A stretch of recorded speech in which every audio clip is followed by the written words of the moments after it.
Gostaria de dar boa tarde a todas e a todos. Meu nome é Marina de Siqueira Ferreira Zerbinati.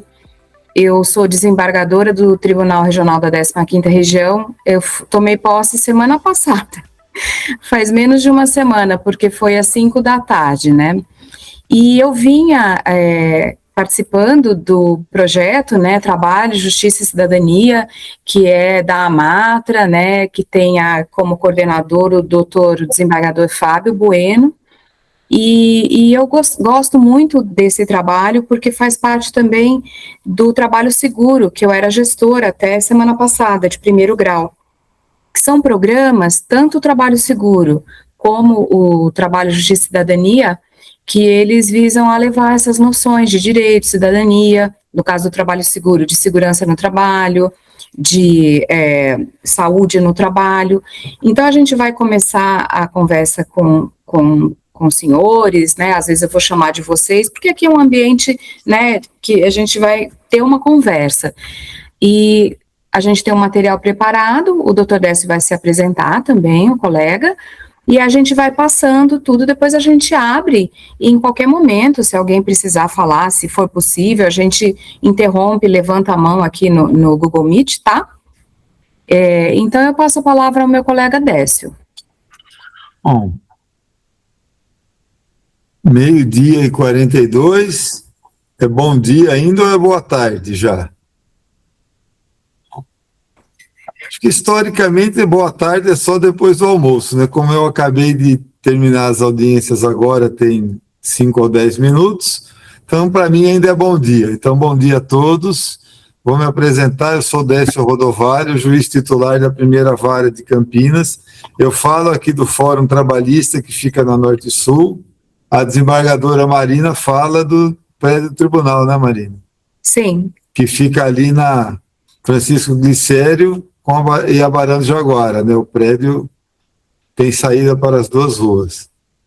Enfim, nós estamos aqui hoje para conversarmos sobre esse trabalho da Anamatra e da Amatra 15, Trabalho, Justiça e Cidadania, que tem o objetivo de interagir com a sociedade, trazendo para as crianças, para as escolas, noções de direito. E esse ano eu também trabalho com o TJC já há um bom tempo e faço essa interação com as escolas e gosto muito, inclusive, eu, doutor Fábio, todos os que participam. Então a ideia hoje é trazer para vocês o tema que nós estamos trabalhando esse ano.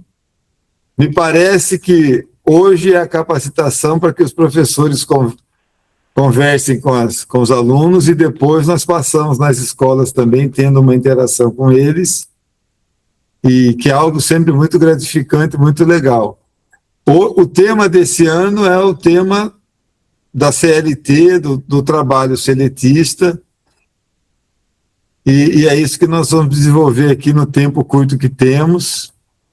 Eu vou apresentando os slides, a desembargadora Marina vai dando a visão dela sobre o tema, e nós vamos interagindo com vocês também para poder passar o conteúdo e depois nos encontrarmos presencialmente nas datas que estão programadas para isso. Então vamos lá, vamos começar com o tema central, que é CLT, por quê, para quê e para quem. É um tema quase que médico, porque quando se estuda a epidemiologia, você estuda mais ou menos assim, porque esta doença acomete esta pessoa neste momento. Então, ele tem um certo rigor científico nesse tema de dizer CLT, por quê, para quê e para quem, porque esse é o desafio atual, com a juventude que tem uma visão diferente da geração anterior, no sentido de regulação das relações de trabalho. A geração antecessora da atual foi criada para trabalhar com segurança, com horário, e a flexibilidade da modernidade tem exigido alterações nesse sentido têm até gerado na juventude um certo anseio de liberdade que conflita com o trabalho nos moldes da CLT, e isso é uma preocupação que nós da Justiça estamos tendo, nós operadores do direito do trabalho estamos tendo, porque isso pode gerar um problema futuro bastante importante nas relações sociais e nas relações previdenciárias. Então, a ideia hoje é estudarmos um pouco isso, entendermos como é que tudo começou, por que é importante a CLT e para quem a CLT é crucial e deve ser defendida para agora e para o futuro. Bom, a primeira pergunta que se faz é por que existem leis trabalhistas? Para que lei trabalhista? E aqui eu acho que não vale a pena eu ficar simplesmente lendo os slides, né? Então eu vou deixar os slides na apresentação, nós vamos lendo juntos e eu vou fazendo considerações a respeito disso. A primeira é que o trabalho organizado começou com a Revolução Industrial. E nesse contexto da Revolução Industrial se identificou exploração, às vezes desmedida, de homens, mulheres e crianças. Essa exploração vinha, por exemplo, com jornadas extensas, sem qualquer pausa. Jornadas de 14 a 16 horas por dia e com o salário completamente flexível, negociado pessoa a pessoa, sem um salário mínimo e sem uma preocupação de um salário estudado para levar dignidade para o trabalhador. O salário era como oferta e procura. Num ambiente de carência econômica, os trabalhadores às vezes trabalhavam por salários ínfimos. Algo terrível aconteceu nessa época, que foi o trabalho infantil. É até, Marina, interessante ressaltar, não está no slide, mas a primeira lei trabalhista do mundo foi do rei, se não me falha a memória, James I, da Inglaterra, que ele era conhecido como João Sem Terra. A primeira lei trabalhista era mais ou menos o seguinte: fica limitada a 12 horas o trabalho do menor de 12 anos. Esse menor de 5, 6, 8 anos que trabalhava, teve como primeira lei para protegê-lo uma lei que limitava a jornada a 12 horas. Uma criança com 5 anos trabalhando 12 horas por dia. Então, isso, com a nossa realidade atual, é inimaginável, mas foi assim que se começou. Deu uma interferência no som aqui. Algum problema comigo, Diomário, ou não? Não, não é, Décio. Daí, se eu puder também fazer uma parte, posso aproveitar esse momento da exposição. Eu acho muito relevante para a história do direito do trabalho e muito atual a encíclica Rerum Novarum. Semana passada houve um evento em Aparecida, que tem um convênio com o nosso tribunal, e reuniu todos os comitês e subcomitês de combate ao trabalho infantil, trabalho seguro, equidade e sustentabilidade. E o ministro Cláudio Brandão fez uma bela exposição, nós expusemos também, porque essa encíclica, que completou no dia 15, 135 anos, ela continua atual. Na época, ela falava da inclusão das pessoas, minorias à época, crianças e mulheres. E hoje a gente estende para todos os tipos de pessoas excluídas. E tem a ver com o nosso tema também de trabalho seguro, que é o quanto temos trabalhadores descobertos da proteção das leis trabalhistas, né? Então, é só um resgate histórico também, E aí a gente, conforme for a exposição dos slides, eu volto a esse tema da universalização, da proteção, da saúde e da segurança do trabalhador, o quanto isso ainda é atual, e já se falava naquela época há 135 anos. E hoje a gente tem mais um guarda-chuva maior de proteção, né? Temos a questão de pessoas negras, PCD, orientação sexual, e todas as pessoas que sofrem discriminação. Pode continuar, Décio. Então, o Diomário, pode passar o próximo slide. Vamos lá. No Brasil, a consolidação, as primeiras leis trabalhistas começaram a ser editadas nos anos 30, 1930. Nós estamos tão próximos dos anos 30 do nosso milênio atual, que é interessante falar que os anos 1930, são 100 anos atrás. As primeiras leis trabalhistas começaram a ser editadas na década de 30 do século passado. Porque os trabalhadores no Brasil viviam uma situação parecida com os da Revolução Industrial, que é essa exploração injusta, às vezes desmedida, jornadas extensas.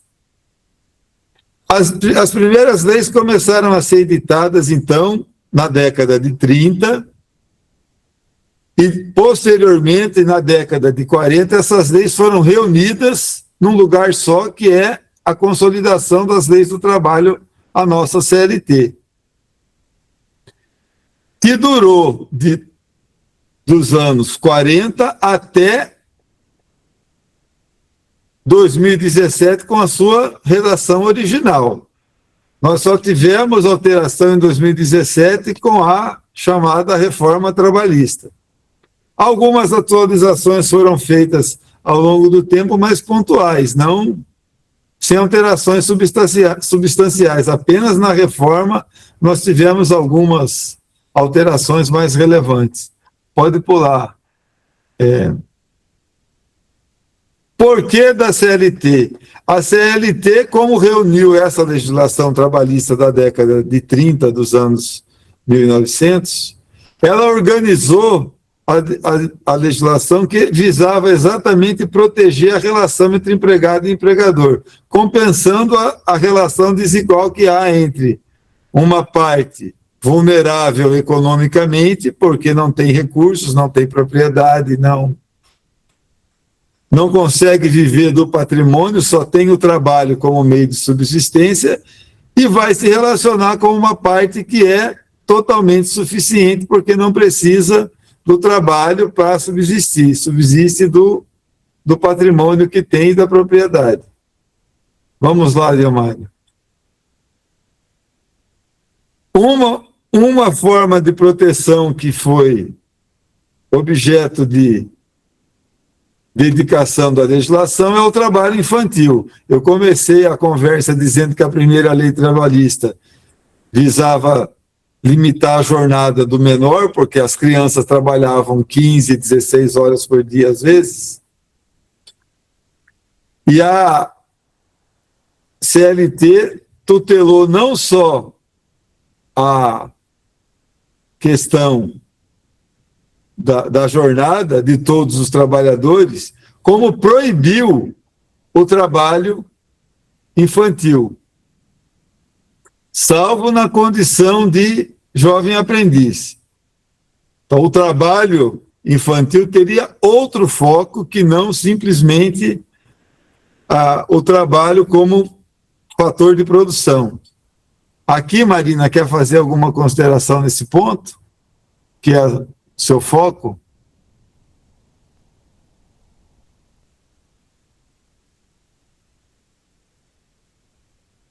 Eu não estou te ouvindo. Tá, aí. Estava fechado o microfone, perdão. Essa questão da proibição do trabalho infantil, ela faz parte do trabalho decente, que pressupõe o trabalhador com idade para trabalhar, que tenha liberdade e que tenha também respeito às suas condições físicas, né, e intelectuais, que é o caso da criança, né, e do adolescente, porque o trabalho dessas crianças e desses adolescentes tem um impacto muito maior na saúde delas, seja na saúde física, por questões osteomusculares, como especialmente na saúde mental, porque essas crianças acabam tendo traumas e muitas vezes não conseguem ter as mesmas chances de outras que puderam ser crianças no momento certo. Pode continuar, Décio. Perfeito. Então, vamos lá. A CLT proíbe, então, o trabalho infantil como empregado. Permite, a partir de determinada idade, o trabalho como aprendiz. Então, CLT proíbe o trabalho infantil como empregado, todo o trabalho antes dos 14 anos. Como empregado, mesmo após os 14, só pode trabalhar jovem na condição de aprendiz a partir dos 14 anos e até os 15. Vai para frente, Delmário, vamos lá.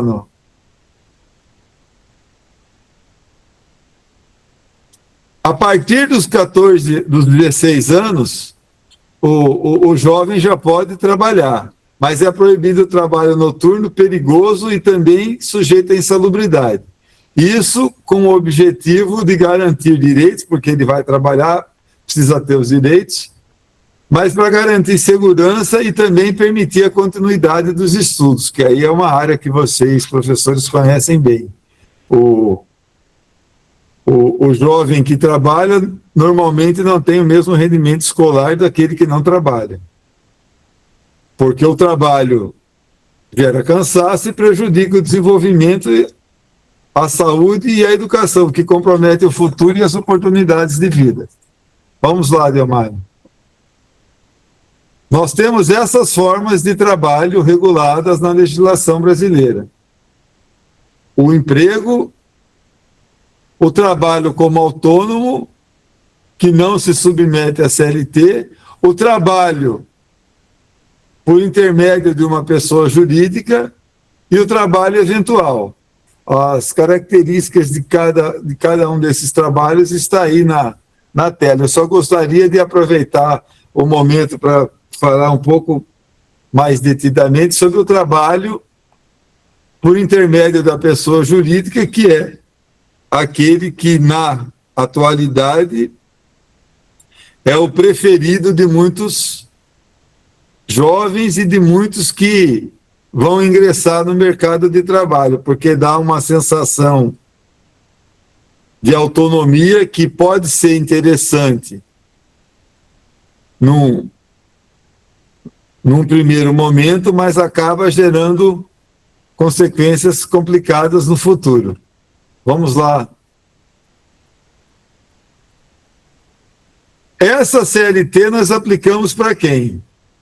Para os trabalhadores que são empregados e que vão gerar para as empresas regras que elas devem ser responsáveis pelo cumprimento. Também fiscalização pelo Estado, porque a relação de emprego é fiscalizada pelo Ministério do Trabalho e pelo Ministério Público do Trabalho também.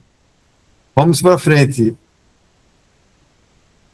Quais são esses direitos que os empregados têm? Que os outros trabalhadores que não detêm vínculo empregatício não têm? Os principais são esses 9 que estão na tela aí. Primeiro e importante, salário mínimo, porque lembra que eu comentei que lá no início do trabalho, lá na Revolução Industrial, nós não tínhamos salário mínimo. As pessoas negociavam livremente a remuneração. Se você pega uma população vulnerável que trabalha essencialmente para poder se alimentar, ela vai acabar aceitando vender, entre aspas, a força de trabalho por qualquer preço. Ela precisa comer. Ela vende o trabalho dela sem poder negociar um preço, abre aspas, que lhe garante o mínimo de dignidade. A primeira delas, alimentação. Para isso, a legislação cria o salário mínimo, que seria o mínimo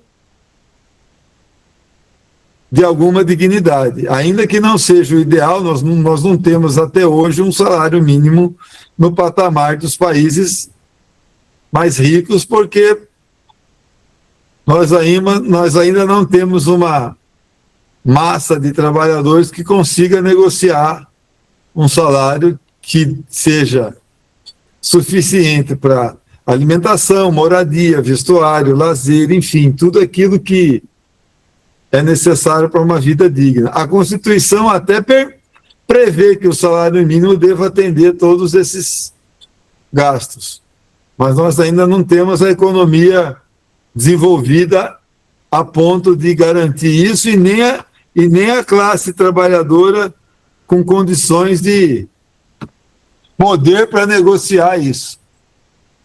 Salário mínimo, férias, 13º salário, limite na jornada, descanso semanal para repouso após. Agora nós estamos discutindo o fim da escala 6 por 1, perdão, e isso está ligado a esse direito que é a folga remunerada para permitir o descanso semanalmente. Fundo de garantia, licença maternidade e paternidade e a proteção contra acidentes. Esses são os direitos principais e os mais básicos garantidos pela CLT. Vamos lá, Leomar. Além dos direitos garantidos para o trabalhador, nós temos outros direitos sociais que estão relacionados à relação de emprego. A maioria deles ligados à Previdência Social. E aqui é o grande problema de você tirar o trabalhador do modelo empregado-empregador, porque pode tirar desses jovens futuros idosos esses direitos previdenciários, aposentadoria, auxílio-doença, invalidez e pensão em caso de morte ou em caso de invalidez, de impossibilidade do trabalho. Aqui quer fazer alguma consideração, Marina, ou deixa para depois? Quero sim, porque isso, inclusive, teve a ver com a minha fala lá em Aparecida, e a gente tem escutado muito, porque, como a gente sabe, você, Décio, mas eu vou colocar mais ou menos em linhas gerais para os professores, o direito do trabalho, atualmente, ele tem sofrido críticas, fake news, e às vezes decisões mesmo que revolucionam os nossos princípios que vêm seguindo desde desse histórico que o Dr. Décio passou, rerum novarum. Então, por exemplo, discute-se a questão dos trabalhadores por plataforma, a questão dos trabalhadores que são pessoas jurídicas, e nunca se pensa no outro lado também, porque se nós analisarmos todas essas questões pelo aspecto do direito civil, nenhum negócio jurídico ou pessoa jurídica pode se prestar para disfarçar um conteúdo, para simular um conteúdo. Então, ainda que nós não tratássemos de direito do trabalho, uma pessoa jurídica constituída sem a menor condição de bancar-se, de ter todos os requisitos de uma empresa, ela, por si só, pelo princípio da primazia da realidade, ela não seria válida. E transportando isso para o nosso universo, que nós, desde que estudávamos nos bancos da universidade, o direito do trabalho e como ele foi constituído, ele é um braço do direito civil que se destacou, e assim como o direito do consumidor, ele trata de partes assimétricas. Então, muito me espanta a questão que tanto questionam algumas proteções que o trabalhador tem direito, e nada se fala quando todos nós nos vemos na posição de consumidores, que somos sim hipossuficientes em relação aos fornecedores. Então, mesma coisa, se numa relação um tem todo o poderio econômico da empresa e as formas de documentação, e o outro acaba precisando do sustento de aceitar uma condição para trabalhar, muitas vezes ele aceita CPJ. E também não se pensa a longo prazo na questão do progresso econômico do Brasil, porque essas pessoas todas excluídas dessa proteção da CLT, por conseguinte, não contribuirão para o INSS e não contribuirão para a Receita Federal. Então, isso tem sido dito por professores da Europa. O professor Joaquim, da Espanha, ele falou em um seminário recente que lá já houve essa onda de flexibilizar demais. E quando começaram a querer retomar as proteções, houve muita falação de que ia quebrar, que isso ia diminuir os empregos, como eles falam aqui, o custo Brasil e tudo. Só que com o tempo voltou o progresso. E é assim, científico que o progresso econômico pressupõe a proteção ao trabalho decente. Então, a gente tem que pensar que não significa só aquele trabalhador que está desprotegido de um dia cair de uma bicicleta, que ele é empresário, autônomo, entregador de comida, né, que é isso que querem igualá-lo, com a questão do INSS e da Receita Federal. Então, é uma situação macroeconômica também envolvida nisso. E tem todo um trabalho de todos nós, por isso a importância do TJC, porque os professores são os formadores dessa nova geração. E a gente precisa esclarecer para que vão incutindo nas crianças essas ideias, porque as mídias sociais, as redes sociais, elas têm um lado muito pernicioso hoje em dia, em todos os aspectos, seja nas questões de misoginia, nessas questões de preconceito e nessa desinformação, porque elas são muitas vezes comandadas por algoritmos que são, entre aspas, pertencentes a grandes conglomerados econômicos ligados a essa forma de capital que não produz coisas, mas explora o trabalho, como as plataformas. Então, assim, nada é por acaso. E aí a gente começa a ver criança xingando a outra criança de seletista. E aí eu retomo para o Décio para ele seguir a nossa sequência. Mas era importante, como tem essa questão do INSS, de chamar a realidade, que não se trata só do trabalhador prejudicado, mas de todos nós. Sim, eu ia inclusive comentar, mas você já fez a referência que é importante. A importância dos professores nesse tema é crucial, porque tem muito jovem que recrimina o trabalho seletista como se fosse um trabalho inferior. Os que são pejotizados, ou os que têm como fonte de renda o trabalho de produção de conteúdo no YouTube, eles costumam ridicularizar os que trabalham como empregados e dizer, você é seletista, você é CLT, eu não quero ser CLT. Então, eles estão criando uma cultura avessa ao trabalho protegido pela CLT. Essa é a grande preocupação, porque não só você tem as questões jurídicas que a Marina comentou envolvendo o trabalho por intermédio de uma pessoa jurídica, como você tem, inclusive, por parte dos jovens, um desejo e uma cultura de que esse é o trabalho desejável, esse é o trabalho que eu almejo ter para mim futuramente. Essa cultura precisa ser trabalhada na escola, porque senão nós vamos ter uma geração de trabalhadores totalmente desprotegida juridicamente no futuro. A ideia do nosso tema CLT, por quê, para quê e para quem, é abordar esse tema. Esse é o foco. A Marina foi precisa no comentário agora e na consideração. Essa é a espinha dorsal da nossa conversa hoje. Vamos lá, Delmário, próximo.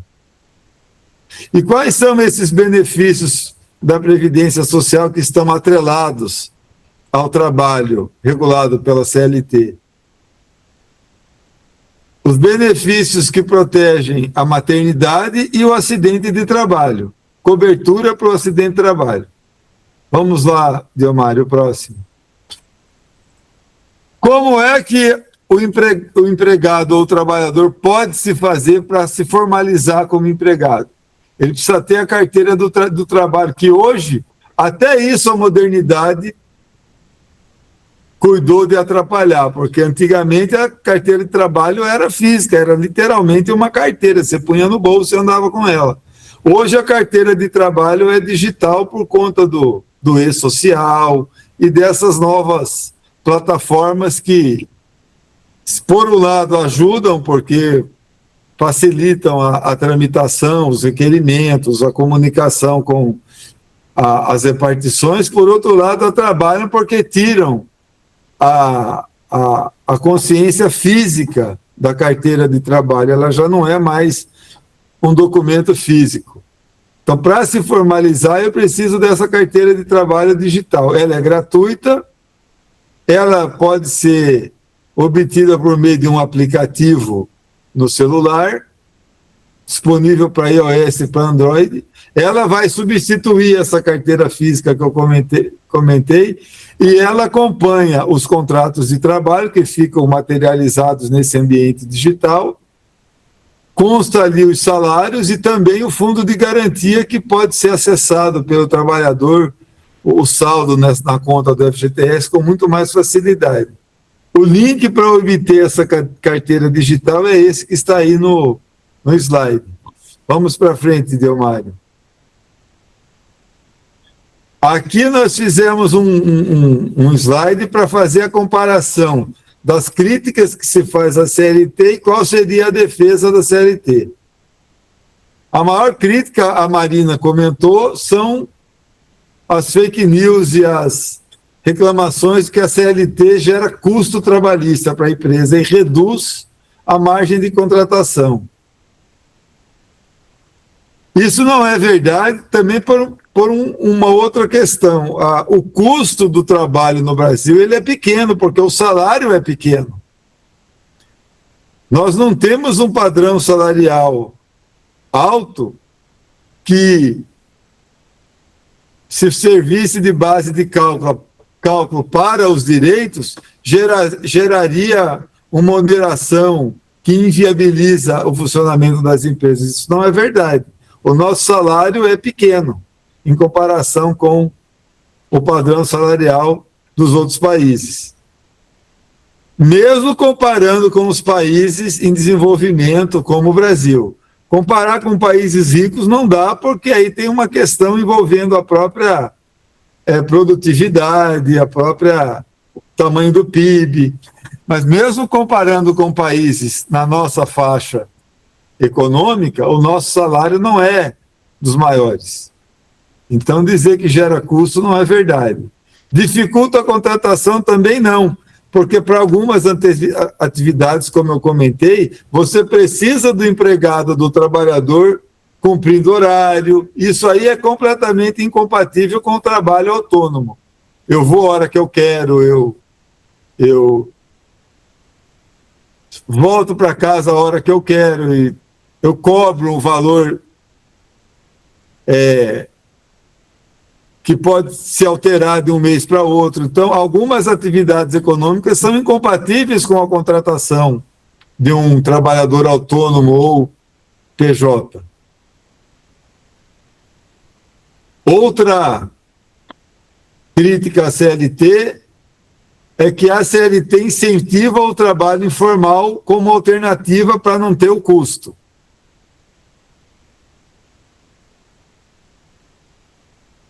Essa crítica também não é verdadeira, porque, na verdade, a CLT não é fonte de custo. Ela corretamente analisada, ela existe para preservar a dignidade, é para garantir um mínimo.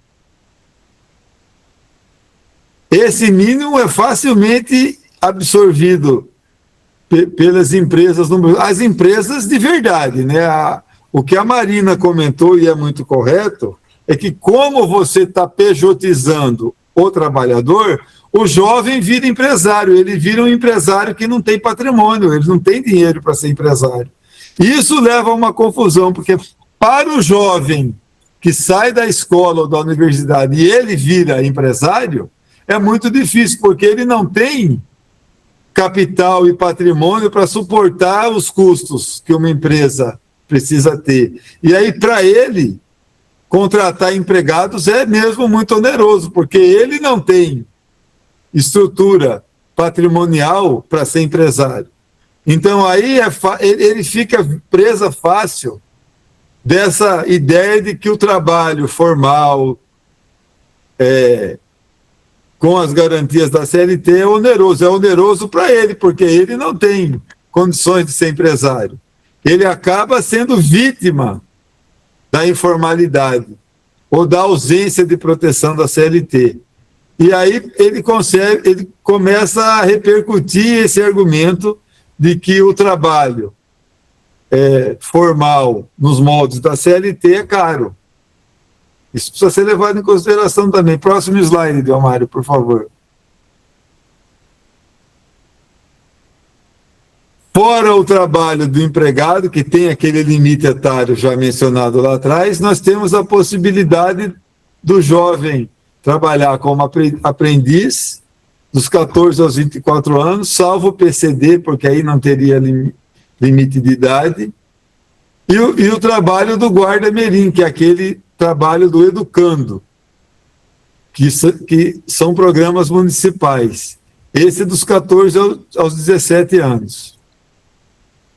A ideia do guarda-mirim é a inserção no mercado de trabalho, mas de forma acompanhada.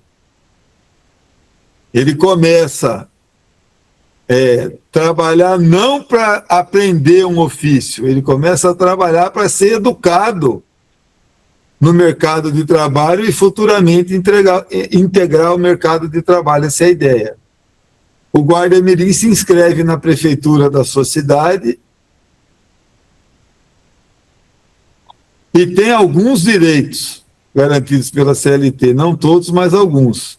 Esses que estão aí na primeira parte do slide à esquerda. FGTS, férias, 13º e carteira assinada. Vamos lá? Obrigado, Delmário. Aqui nós temos um detalhamento do programa do Jovem Aprendiz. Jovem Aprendiz não é o guarda-mirim, é outro programa. O guarda é o jovem educando. O aprendiz é essa forma de trabalho específica, ela é regulada por uma lei própria, que é a Lei 10.097, abrange jovens entre 14 e 24 anos e tem como objetivo ensinar um ofício, sem prejudicar os estudos. A carga horária para o aprendiz é de 6 horas e os direitos que a lei confere para o aprendiz não são todos os da CLT, mas são alguns. Carteira assinada, salário proporcional às horas trabalhadas, FGTS e alguns outros benefícios. Vantagem de ser aprendiz. Volta lá um pouco, Guilherme. Vantagem de ser aprendiz. Ter a formação profissional teórica, mas também prática. Acumular experiência para o currículo. E contribuir com algum rendimento. Quem intermedia esse trabalho como aprendiz? Senai, Senac e algumas outras entidades sem fins lucrativos. No site do Gov tem a relação dessas entidades e nas escolas também há parcerias para fazer o programa de aprendizagem. Então, se o jovem tem entre 14 e 24 anos, ele está estudando e pode se interessar e se candidatar a trabalhar como jovem aprendiz. Isso deve ser incentivado. Marina, quando você achar pertinente fazer a complementação, você pode me interromper sem problema. Eu vou passar rapidamente os slides para não atrapalhar o seu horário. Não, claro, e vai seguindo essa parte de aprendizagem e tudo, você tem falado, esgotando a matéria, pode prosseguir. Vamos lá ao próximo slide, Diomário. Aqui nós já entramos no problema da pejotização, que é o trabalho do jovem como microempreendedor individual. Aí ele não é empregado, mas aqueles que entenderem que podem, que querem, eles podem constituir essa empresa individual como microempreendedor, criando um CNPJ nesse site aí do gov.br.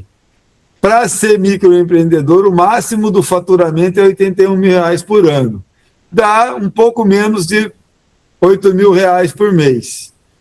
E esse é o canto da sereia que complica a análise para a proteção do jovem. Porque o jovem costuma ser imediatista, ele prefere receber como microempreendedor R$7 mil por mês, sem nem qualquer proteção, sem proteção previdenciária, sem férias, sem 13º, sem períodos de descanso, ele prefere receber R$7 mil por mês, que ele vai gastar como ele quer, mas não topa trabalhar como empregado a partir da idade permitida para receber um salário de 3 ou 4 mil. Ele acaba olhando só para o ganho mensal e não para os direitos que vêm atrelados à relação de emprego. Bom, quando o jovem quer trabalhar como MEI, eu acho pertinente a escola e os professores conversarem com eles, pelo menos para que não deixem de contribuir para a Previdência de alguma forma. Porque o microempreendedor individual pode ser segurado do INSS, mas ele tem que ter a disciplina de pagar, de fazer a contribuição previdenciária, senão ele perde toda e qualquer cobertura atual para acidente de trabalho e para pensionamento depois, e futura para poder se aposentar. Vamos lá, Delmar. O trabalho informal, que é totalmente desregulado, ele não é nem MEI, ele não é nem empregado, ele não é nem aprendiz e nem educando, ele não é nada, ele não tem nenhuma formalização.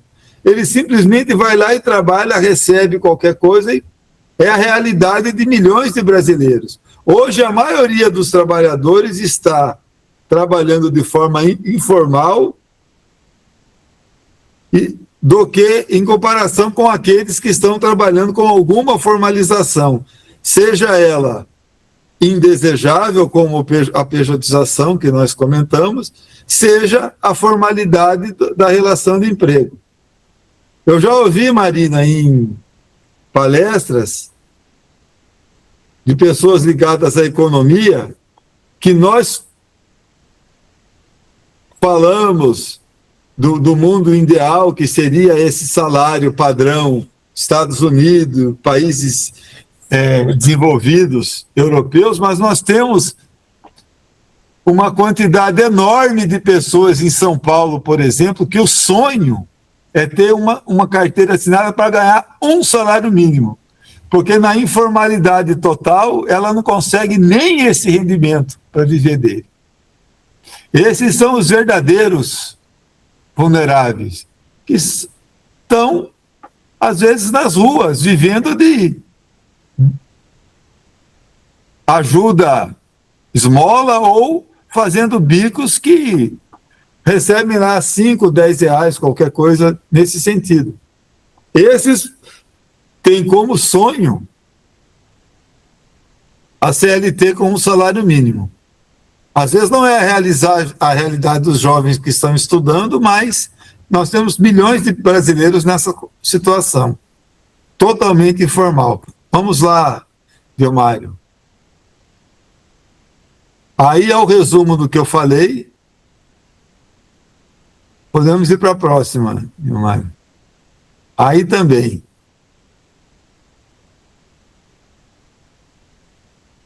Esse slide está aqui como slide, mas nós já abordamos ao longo da conversa, que é essa ilusão do empreendedorismo. O canto de sereia é passar para o jovem a ideia de que ele vai ser bem-sucedido se ele for empreendedor. Ele pode ser bem-sucedido sendo empregado. O sucesso profissional não é...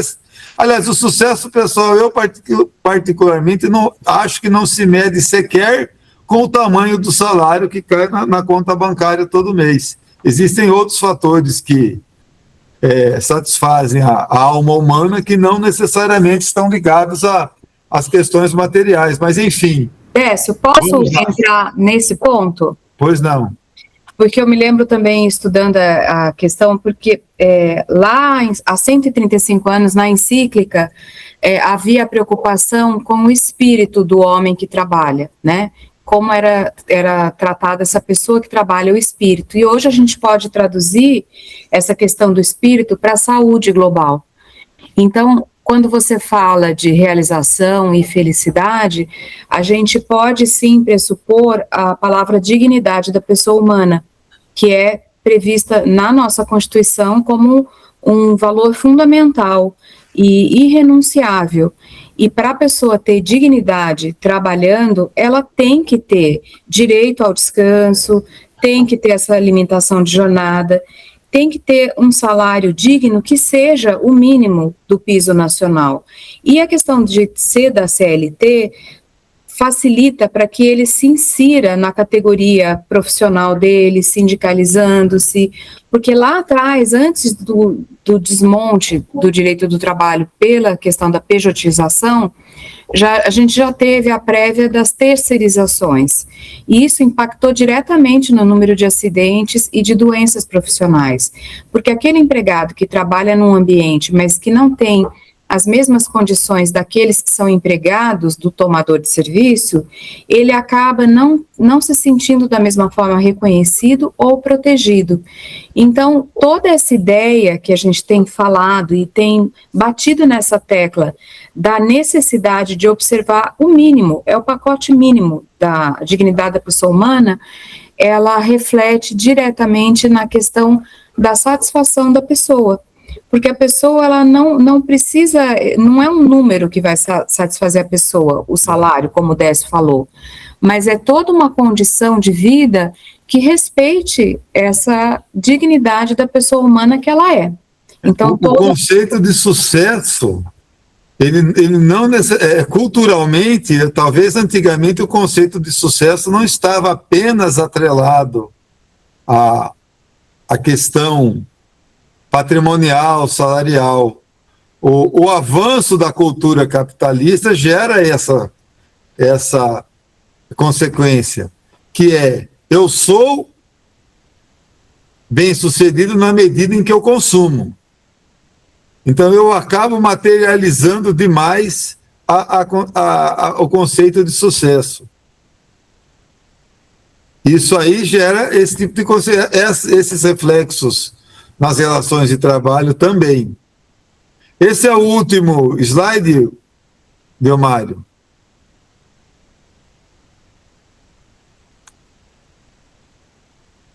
Não, mas esse slide ele detalha, dando alguns exemplos que traduzem aquilo que nós estamos falando desde o início. O que o Décio está expondo é muito importante no que toca aos professores, porque a internet virou um território perigoso para os jovens e para as crianças, seja nesse aspecto de deseducar para o que é trabalhado, que são direitos, como também no aspecto do abuso infantil, do abuso sexual infantil, que a gente está no mês de maio ainda, que é o Maio Laranja, faz parte de uma campanha importante do Comitê de Combate ao Trabalho Infantil e Estímulo à Aprendizagem. Então, é inevitável que eles se insiram nesse mundo digital, mas os professores e os pais precisam passar essa parte da educação para que eles tenham mecanismos de se defender e não se iludir ou cair em golpes seja de assediadores, e também tanto para aliciá-los para questões sexuais, como as duas coisas, para trabalho e exploração do trabalho deles. O tema desse slide é porque os jovens vão encontrar na internet muitos gurus. Autoajuda, mentoria de como fazer para trabalhar menos e ganhar mais. Montar o seu canal no YouTube, enfim, essas coisas. E aqui a ideia é trabalhar como identificar um guru de fachada, porque na verdade ele vende um sonho, vende uma ilusão que não vai funcionar para 99% das pessoas e vai gerar efeitos bastante nefastos no futuro. O próximo. E agora aqui é o to be or not to be da questão. Empreender ou não empreender? Trabalhar com o jovem essas perguntas.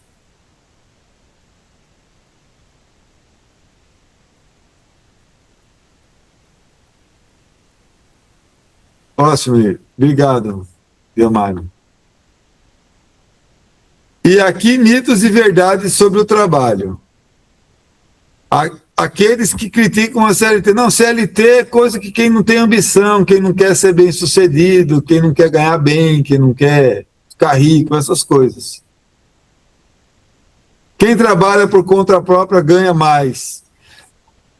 Eu tenho um cunhado economista e interajo muito com ele sobre essas questões, porque o trabalho está inserido no mundo da economia, da empresa, da indústria, não tem como correr disso.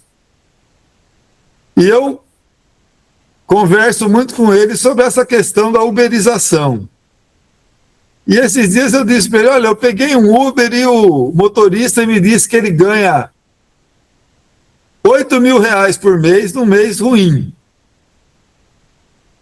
Aí ele me falou, ele já fez a conta de quanto ele gasta para manutenção do carro, nos milhares de quilômetros que ele roda para receber 8.000 do Uber, mais a gasolina que ele põe no carro, mais o pneu que ele tem que trocar. Ele me diz, esses 8.000 por mês que ele recebe do Uber, para ele gastar com ele não sobra 2. É que ele não faz essa conta. E aí acha que trabalhar por conta própria ganha mais. Não ganha mais. Existem custos ocultos que, principalmente os mais velhos, ou os que não gostam de matemática na escola, não fazem. E aí ele acha que o fato de receber da plataforma 5, 6 ou 8.000 reais, isso aí é um salário. Não é, porque ele arca com os custos do trabalho. E quando ele tira do bolso dele o que vai pagar esses custos, o que ele realmente ganhou em troca do trabalho dele, que seria, abre aspas, o salário, não é 30% do que caiu na conta dele. Então, ele não está fazendo essa conta, ele não está preocupado com isso, e ele está sendo ludibriado por esse lema de quem trabalha por conta própria ganha mais. Não ganha.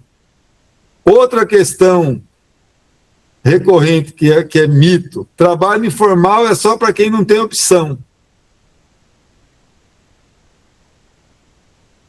E alguns até escolhem essa informalidade, que é o que está acontecendo, mas muitos vão para a informalidade quando ela é imposta, que está na iminência de explodir, né, Marina? Eu só contrato PJ, eu não contrato mais empregados. Aí, dentro desse universo de trabalhadores pejotizados, eu tenho aqueles que escolheram a pejotização, porque até vão ter algum grau de autonomia, mas nós temos aqueles que não têm opção, só tem oferta de emprego pejotizado. Então, ele não tem como escolher a CLT, porque não é dada essa opção para ele. Então, esse é o grande problema. O problema é quando a informalidade é imposta.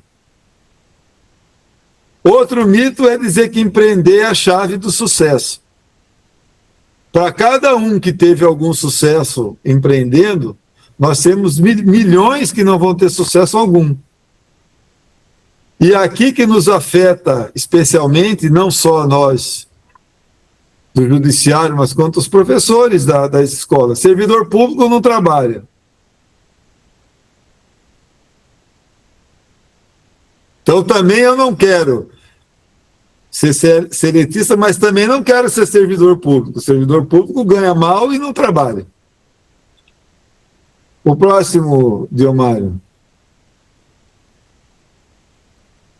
Uma questão bastante importante para ser trabalhada com as crianças é a ideia de que todos os caminhos são dignos. Na verdade, não existe um caminho certo, existe o caminho que faz sentido para você. O que você precisa se preocupar é com respeito à sua dignidade e ao seu bem-estar. Então, sopesar todas essas questões é muito importante. Trabalhar ganhando mais, empreendendo, é importante quando você tem a sua dignidade respeitada e o seu bem-estar também, mas a conta feita. Eu tenho que realmente ganhar mais. Ganhar mais é salário, pagamento do meu trabalho. Não só o quanto de dinheiro entra na minha conta. Isso é... Se tem algum professor de matemática aqui conosco, a importância da matemática nunca foi tão grande, viu? Terminou, Diomário? Tem mais. Então, comparar esses caminhos, comparar o caminho da informalidade com a informalidade é importante, comparar o caminho da pessoa jurídica, do MEI, com o caminho da CLT é importante, e essa é a ideia do trabalho com as crianças.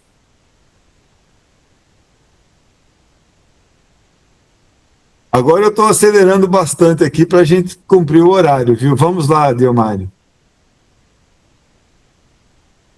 Como conciliar trabalho com estudo também é importante. O ano passado, o nosso tema foi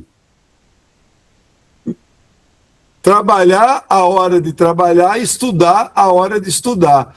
Completar a formação educacional para depois se inserir no mercado de trabalho.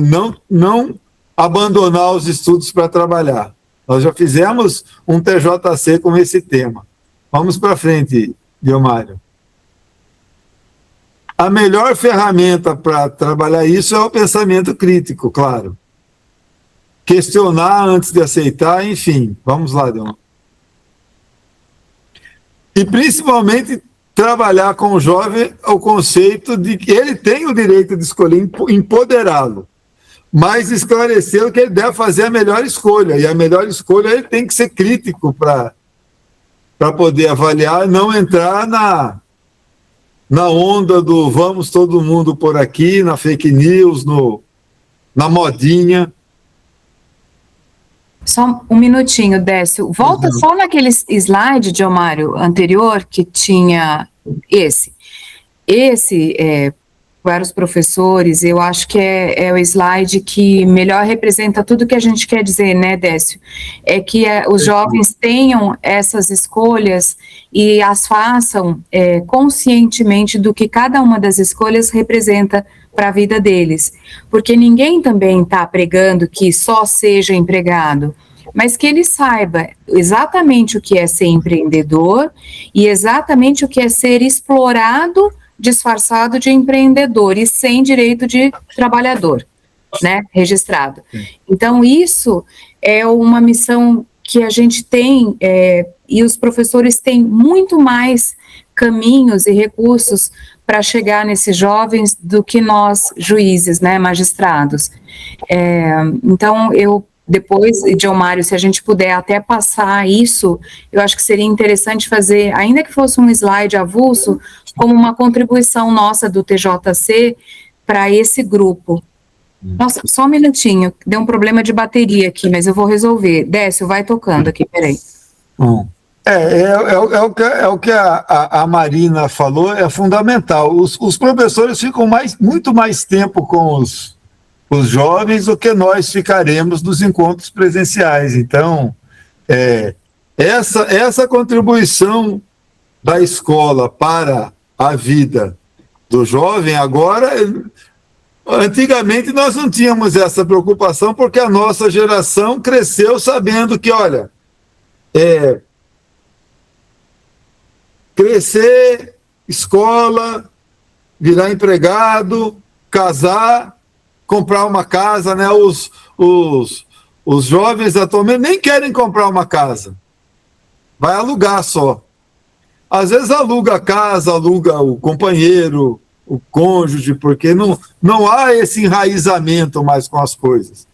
E essa mudança de mentalidade, eles estão transportando para o mundo do trabalho. Eu não vou me enraizar num local só de trabalho. Por que eu vou ser CLT? Isso é visto como uma derrota. O outro lá está ganhando mais e aí aparece ostentando, porque também não faz a conta. Ele pode receber mais um valor por mês disponível para que ele gaste, sem que aquilo seja o pagamento do trabalho dele. Ele não está colocando os custos que ele tem para obter aquilo. E aí a escola deve trabalhar isso, essa é a nossa ideia. Acho que esse é o último slide, né? Não sei se passou um pouquinho, viu, Marina? Passou 12 minutos. Não tem problema. Mas agora nós temos aquele vai dar tempo de fazer aquela interação com os professores aqui em 15 minutos, eu acho que não vai. Sabe o que eu sugiro, Décio? A gente começa a interação e eu fico mais uns minutinhos, uns 10 minutos, dá tempo de eu fechar aqui e receber aqui a outra reunião, que é física. Né? Eu continuo com eles aí mais um tempo que eles... Mas vamos começar, e aí eu já me justifico também com os professores, caso eu precise sair. Agora é 1h43 aqui no computador, tá marcando. Isso, no meu também. Então eu fico até 5 para as 2, tá bom? Aí dá tempo de eu desligar e receber aqui as pessoas. Perfeito. Eu queria dar a oportunidade para quem quiser fazer alguma pergunta, algum comentário, para quando levantar a mão, abrir o microfone, se identificar, dizer qual função, o nome, se não estiver aparecendo, e pode falar. É a Camila, é isso? Tá. Boa tarde, vocês estão me ouvindo? Boa tarde a todos e todas. Primeiro eu queria agradecer a explanação, parabenizar também com um projeto muito bonito. Aqui na escola, eu sou professora de geografia, mas eu também trabalho no SENAC com jovem aprendiz. Né? Trabalho como professora, monitora de educação profissional, então tenho turmas de jovem aprendiz e faço acompanhamento nas empresas também desses jovens. E o meu questionamento, talvez minha dúvida, é em relação ao seguinte: a gente já faz esse trabalho aqui na escola, ainda mais que eles sabem do que é o jovem aprendiz, a gente ensina, então a gente já faz esse trabalho de incentivo, né, à questão do programa aprendizagem. Porém, quando esses jovens eles entram no programa aprendizagem, eles entram ganhando um salário de R$1.000 mais ou menos, vai chegar na mão deles fora os descontos R$800. E quando eles chegam lá, eles se deparam com esse salário, muitas vezes tendo que pegar 2 ônibus, então no trajeto de ida, 2h30, 3 horas, no trajeto de volta mais 3. Então, infelizmente, tem um impacto na escola, e muitas vezes esses jovens na empresa, eles são assediados moralmente, enfim, tanto é que o nosso trabalho, o SENAC, é fazer esse acompanhamento e orientação junto às empresas. Como incentivar esses jovens, diante de toda essa questão externa que vem, né, da questão do empreendedorismo, nas redes sociais, como que a gente incentiva esses jovens a permanecer no emprego com essas condições? Essa era a minha questão. Posso responder, Décio? Que daí... Claro. Então, é um desafio realmente, e eu acho que só com esclarecimento e com a educação. E esse trabalho que a professora Camila faz, de grande relevância, porque acompanha, né? E esses casos de assédio, como de qualquer outro assédio a trabalhador, eles devem ser reportados aos canais da empresa, que normalmente deveriam ter, né? Um canal interno que preserve a privacidade de quem está fazendo a denúncia e que tenha alguma forma de acolhimento. Não tendo esse tipo de canal, nós, da Justiça do Trabalho, também temos competência para apreciar esse tipo de ofensa ao direito do aprendiz, né? Porque ele, embora não seja um empregado 100%, ele tem todos os direitos dele e toda a dignidade dele que deve ser preservada. E ele também é considerado uma parte vulnerável, mais vulnerável do que o que não é aprendiz, justamente por essa condição de ter uma remuneração menor e de ter ainda que dar conta dos estudos. É um período de sacrifício? Sim, porque ele poderia simplesmente abandonar essa oportunidade da aprendizagem, né, e partir logo para um trabalho comum, que ele não teria essa oportunidade de aprender, mas ganharia um pouco mais. É a coisa a curto prazo e a longo prazo. Mesma coisa que quando eles vislumbram um salário de PJ um pouco maior do que um salário registrado, a gente tem a tendência humana de pensar no que é melhor agora, no meu bolso. Mesmo que eu não tenha proteção contra acidente, mesmo que eu não tenha aposentadoria, é muito comum, é a cultura atual do imediatismo, é a geração, é a pressão, isso serve para todos, mas claro que num grupo de pessoas mais vulneráveis, que são os aprendizes, vulneráveis porque eles ainda estão em formação, né? E então o ideal é que todos fiscalizassem esses contratos, mas a gente sabe, a gente pega muito processo de desvirtuamento de contrato de aprendizagem, que na verdade está servindo para disfarçar um contrato de emprego com uma remuneração baixa, não é, Décio? Então a gente vê tudo. O desvirtuamento, né? O desvirtuamento é comum. Então é isso, professora Camila, não sei se eu consegui responder, porque a gente não tem uma resposta mágica. É a pergunta de $1 milhão, né? Mas é um caminho que eu sei que vocês vão fazendo. Não é um caminho fácil, é um caminho que deveria ser coletivo, né, de todos nós, e faz parte dessa cultura enraizada. Até a gente, às vezes, quando vai fazer uma opção, opta pelo imediato e não pensa a longo prazo, porque é aquela satisfação momentânea, né, aquela coisa, aquela facilidade. Nunca na vida a gente sabe que não tem almoço grátis, que é uma expressão. Então, quando a coisa é muito mais simplificada, muito mais fácil, a conta vai vir, né? Porque é mais difícil seguir o trâmite da aprendizagem ganhando menos e mantendo a escola. É mais sacrificado. Mas a longo prazo ele vai poder ter mais oportunidades na vida de ter um trabalho melhor. E isso é mais uma questão para não monopolizar o tempo de fala, deixar as colegas falar. Tem alguma proposta nessa alteração da 10.097 da Lei da Aprendizagem para talvez melhorar as condições dessa pessoa trabalhadora, talvez um aumento no piso salarial do aprendiz, ou talvez outros benefícios linkados? Quer responder, Maria? Na verdade. Porque eu estou pensando o que eu acho importante... Só um pouquinho, Décio, eu não vou responder essa, porque realmente eu desconheço se tem algum projeto de lei.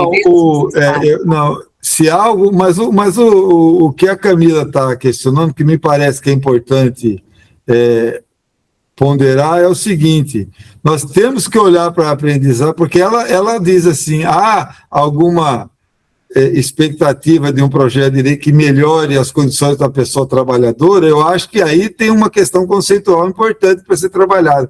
Nós não devemos olhar o menor aprendiz como uma, abre aspas, pessoa trabalhadora, porque ele deve fazer o aprendizado, não o trabalho como aprendiz, não para sustento próprio ou familiar. Ele ainda não é um empregado, ele faz... ele se insere como trabalhador aprendiz para, no futuro, ter uma melhor oportunidade no mercado de trabalho.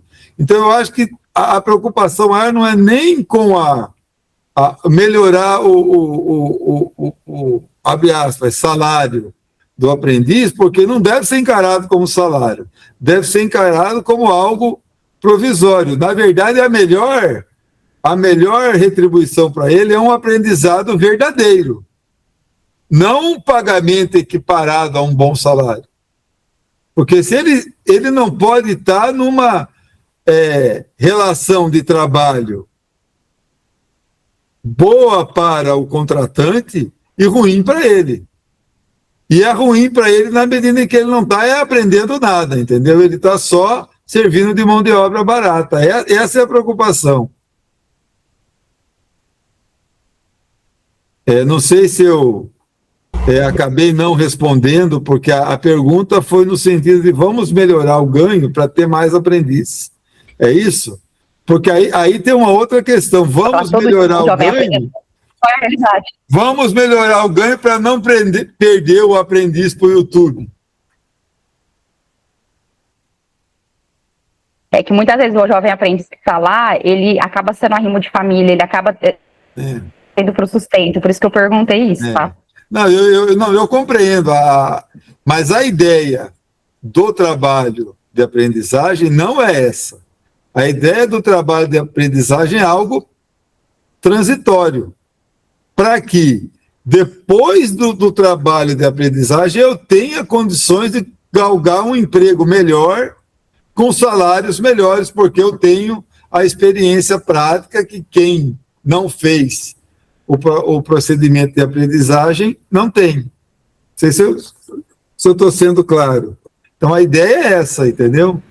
Se você melhora muito o rendimento para o aprendiz, eu vou ter a perpetuação do trabalho de aprendizagem, e essa não é a ideia, até porque ele não é permitido para qualquer faixa etária. Então, ele é uma fase de transição. Mas, na prática, dá problema, porque na prática eu tenho jovens aprendizes que, pelas circunstâncias da vida, têm que ser arrímios de família. Aí é mais complexo, se ficássemos aqui o dia inteiro, não íamos chegar numa solução adequada. Eu acho, Décio, que você esclareceu bem, e eu vou aproveitar o ensejo, antes de eu passar a oportunidade para que outro professor fale, de me despedir de todos, e eu vou escutar ainda a próxima pergunta, mas aí eu vou fechando aqui o computador. Espero que tenha sido boa a experiência para todos, assim, para mim foi excelente. Esse ano ainda não tinha participado do trabalho Justiça e Cidadania, e é sempre muito prazeroso, é o que dá gosto para a gente de sair da posição inerte do julgador e poder ser um pouco proativo de fazer essa ponte com a sociedade, mais especificamente com quem tem um papel tão relevante como os professores. Muito obrigada, viu? Eu vou abrir então a palavra para o próximo que quiser se manifestar.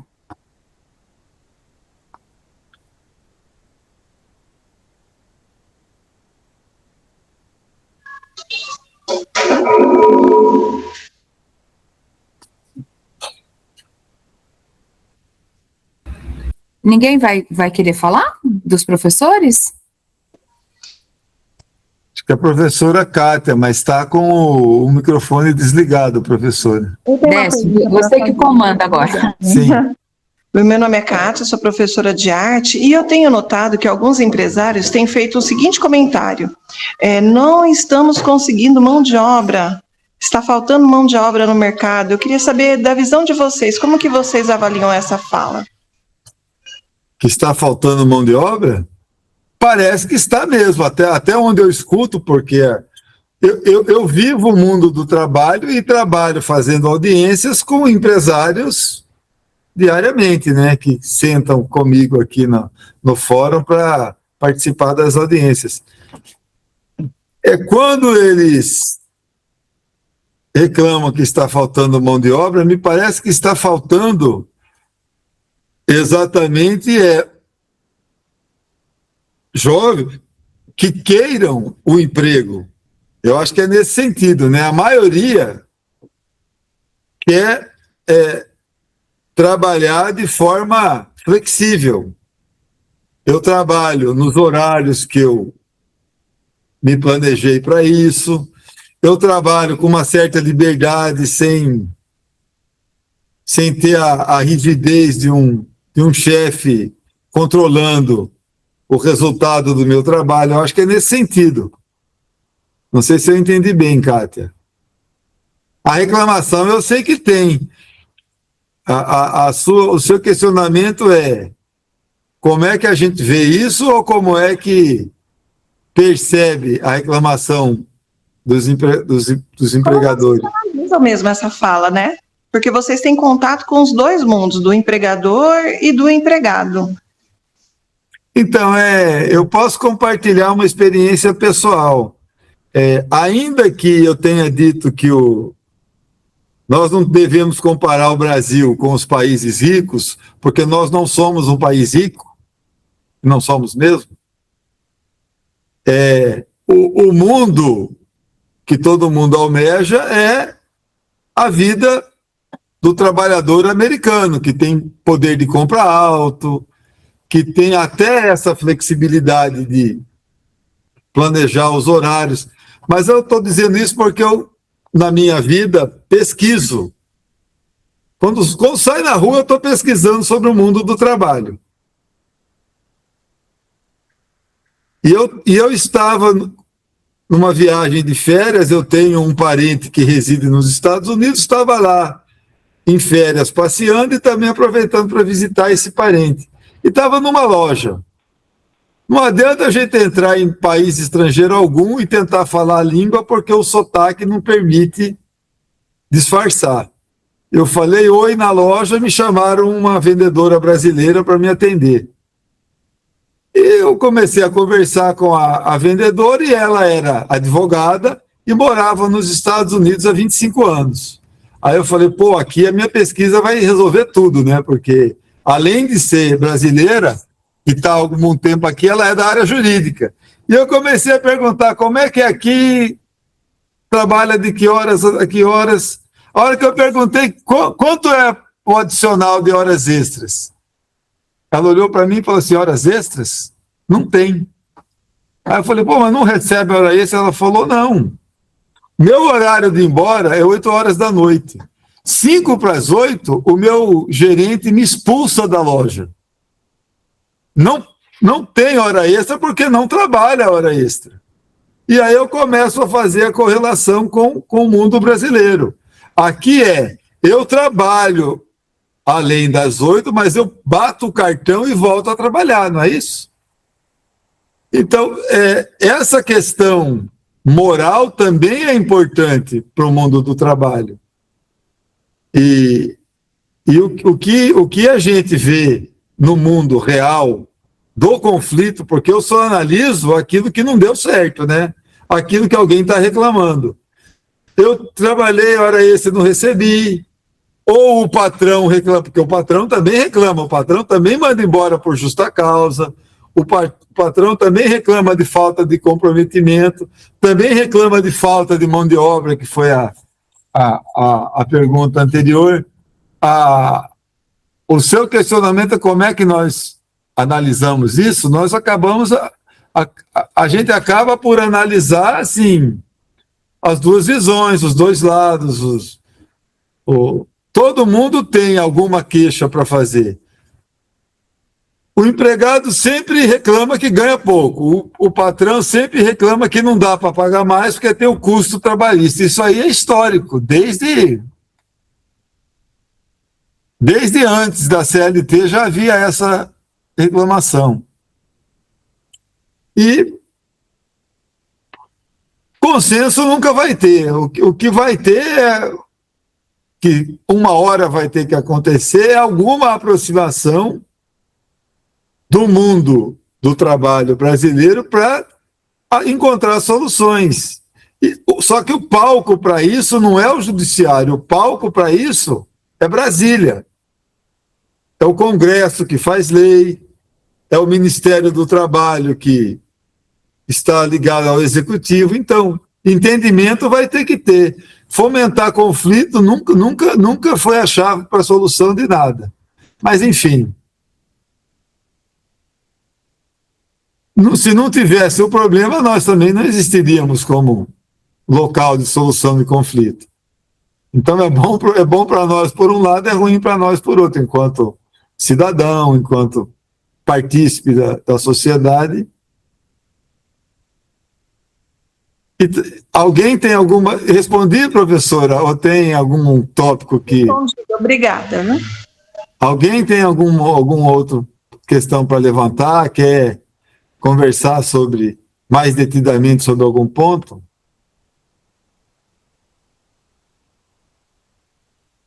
Não?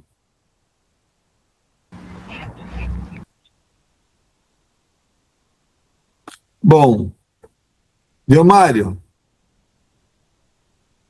Cadê o Delmário? Sim, doutor.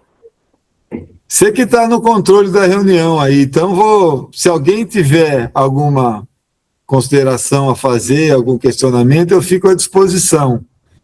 Mais uns 2 minutos. Se não tiverem, aí nós podemos encerrar e eu peço para o Delmário fechar a reunião. A Patrícia está com o microfone desligado, Patrícia.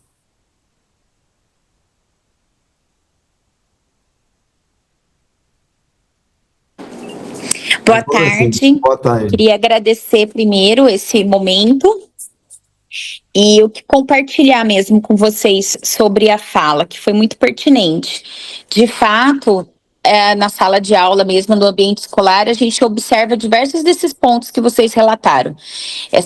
Esse ideal do imediatismo, dessa ansiedade que o jovem possui de já entrar para o mercado de trabalho, mesmo que seja informal, porque essa ansiedade do recurso financeiro. A princípio, o adolescente vai partir da ideia do recurso financeiro. Na mentezinha deles, eles acreditam que eles já estão preparados para o mercado de trabalho. Né? E o que eles mais desejam é, muitas vezes, contribuir com a família devido às dificuldades sociais. Então, esse é um ponto. Outro que vocês abordaram é realmente sobre a ideia cultural que se tem sobre o trabalho de carteira assinada, né? Porque eles estão vindo, eles não são a primeira geração que não vão vivenciar isso. Eles estão vindo de gerações que os pais já estão vindo desse trabalho informal, que os avós já estão desse trabalho. Então, muitos dos jovens que eu percebo dentro do ambiente escolar é que esse pensamento de trabalhar com carteira assinada, de ver, de poder observar isso como um benefício, está muito longe da realidade deles. Então, eles não conseguem, às vezes, nem vislumbrar. Essa é uma das dificuldades que eu sinto no ambiente de trabalho para associar com perspectiva de vida, com construções de sonhos, de pensamento de como você poder traçar o caminho por onde você vai percorrer.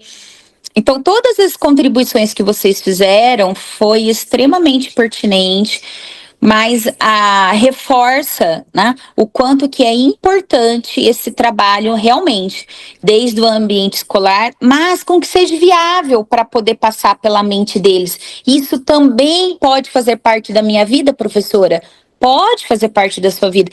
Então, eles precisam sentir, a princípio, que isso é muito próximo deles, porque a fala pessoal de que muitos dos seus pais, muitos dos tios, muitas das pessoas próximas buscam aperfeiçoamento profissional, buscam escolarização, mas estão patinando na busca do mercado de trabalho pelo emprego em carteira assinada. Né?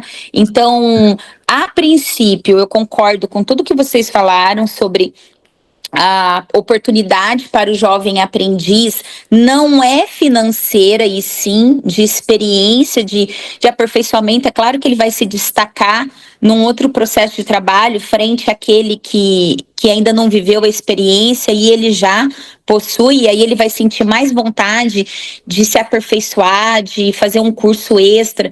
Então, eu acho que tudo isso é válido, mas para a gente cada vez mais, como sociedade, atingir os nossos jovens, como é a comunidade que nós trabalhamos, socialmente ainda precisa chegar mais perto deles, né? Essa possibilidade desse vislumbre, porque o que está mais perto deles é as redes sociais, é a ilusão.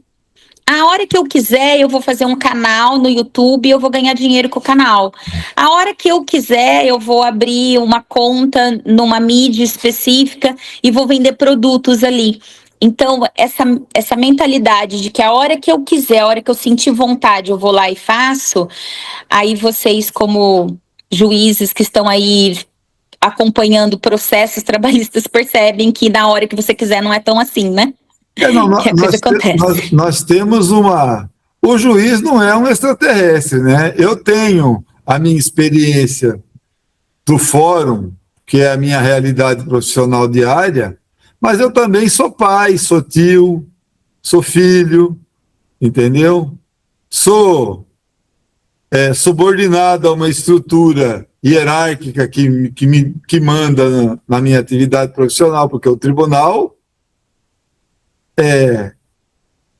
interfere na minha organização profissional. Eu sou subordinado a uma estrutura. Então, eu tenho, abre aspas, um chefe também. Mas essa questão do YouTube que você comentou é interessante. Fala para o jovem procurar saber quanto ganha um youtuber. Se você tiver, para você ganhar R$300, o seu vídeo precisa ter 700 visualizações. Para ter 700 visualizações, o seu canal precisa ter pelo menos 3.000 pessoas. O meu sobrinho fez um canal no YouTube, sabe quantos inscritos teve? Depois que ele correu atrás? 12. Mas 12 porque avó, primo, tio, tia, dá 7 ou 8. Então, o que ele conseguiu mesmo de inscrito foi 5. Como é que você vai conseguir 3.000? 1 milhão é impossível. Então, é igual a minha geração, o Luiz aqui, que é menino também, vai saber. A minha geração queria ser jogador de futebol, bombeiro, essas coisas. Mas jogador de futebol, você olha para o salário do Neymar e você acha que todo menino vai ser um Neymar.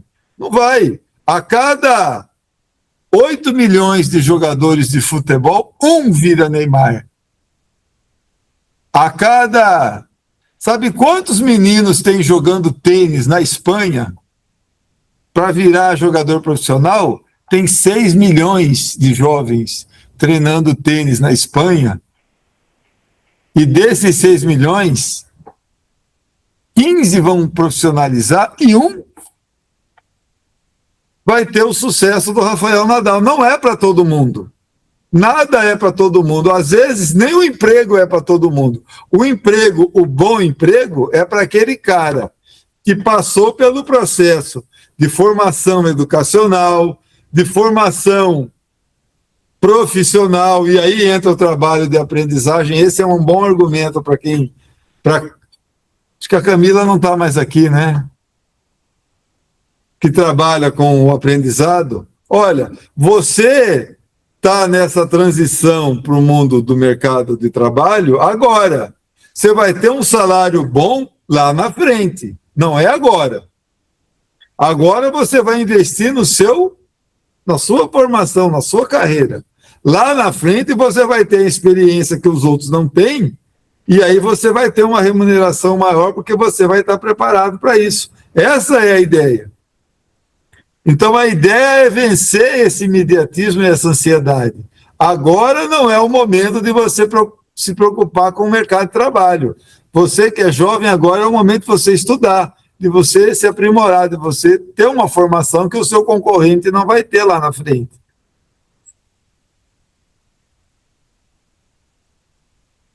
Não sei se contribuiu de alguma forma, mas a ideia é essa.